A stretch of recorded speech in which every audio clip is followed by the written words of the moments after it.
Welcome to Telangana ముచ్చట్ల news. Nizamabad జిల్లా బోధన్ ప్రభుత్వ ఆసుపత్రిని జిల్లా కలెక్టర్ ఇలా త్రిపాఠి సందర్శించి పారిశుద్ధ్య, మౌలిక సదుపాయాలు, వైద్య సేవల గురించి సమీక్షించారు. నిర్లక్ష్యంపై కఠిన చర్యలు తీసుకుంటామని హెచ్చరించారు. బోధన్ పట్టణ ప్రభుత్వ ఆసుపత్రిని జిల్లా కలెక్టర్ ఇలా త్రిపాఠి ఆకస్మికంగా సందర్శించారు. ఆసుపత్రి పనితీరు, మౌలిక సదుపాయాలు, పారిశుద్ధ్య పరిస్థితులను క్షుణ్ణంగా పరిశీలించారు. అవుట్ పేషెంట్ ఓపీ బ్లాక్, ప్రసూతి విభాగం, ఇమ్యునైజేషన్ గది, పోస్ట్ ఆపరేటివ్ వార్డ్, ఆసుపత్రి ఆవరణంతో పాటు శిథిలావస్థలో ఉన్న ఐసోలేషన్ వార్డును తనిఖీ చేశారు. ఆసుపత్రి ప్రాంగణంలో అపరిశుభ్రతను గమనించిన కలెక్టర్ తీవ్ర అసంతృప్తి వ్యక్తం చేశారు.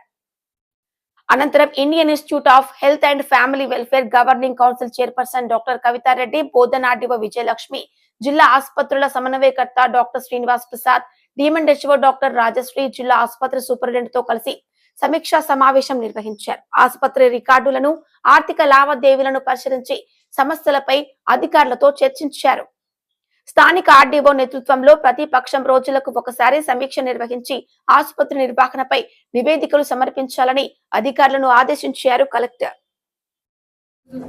మన బోధన్ డిస్ట్రిక్ట్ హాస్పిటల్ విజిట్ చేయడం జరిగింది. మాతో పాటు ఇక్కడ ఉన్న సూపరింటెండెంట్ గారు, మన మెడికల్ హెల్త్ కౌన్సిల్ చైర్మన్ గారు, లోకల్ ఆర్డీఓ గారు, డిసిహెచ్ఎస్ గారు, ఇతర అధికారులు, లోకల్ కమిషనర్ వాళ్ళతో ఇక్కడ సుదీర్ఘ ఒక సమావేశం పెట్టడం జరిగింది.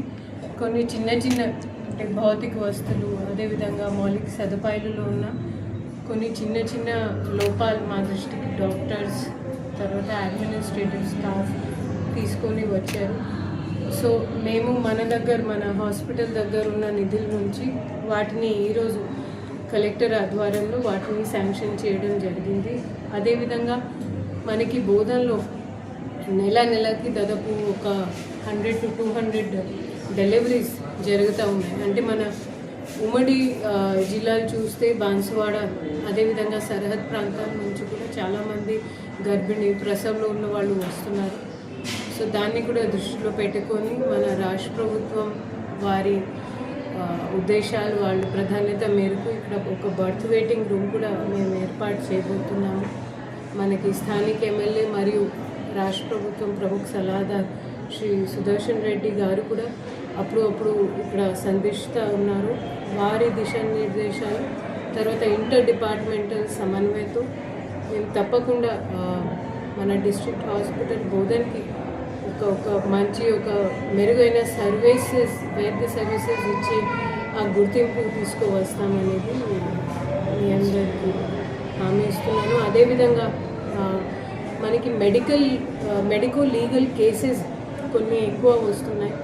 గత జూన్ నెలలో 23, మేలో 26, ఇన్ఫ్యాక్ట్ జనవరిలో 46 మెడికో లీగల్ కేసెస్, అంటే ఎక్కడైతే మెడికల్ ప్లస్ మన పోలీస్ తరఫున సమన్వయ అవసరం పడుతున్న కేసెస్ ఉన్నాయి. సో వాటిని కూడా దృష్టిలో పెట్టుకొని ఇలాంటివి వచ్చే పేషెంట్స్ కానివ్వండి, మనకి ఉన్న సిబ్బంది కానివ్వండి, ఎవరికి కూడా ఎలాంటివి భద్రతలో లోపాలు రాకుండా చూసుకోవడానికి మేము సిపి గారికి కూడా, అదేవిధంగా లోకల్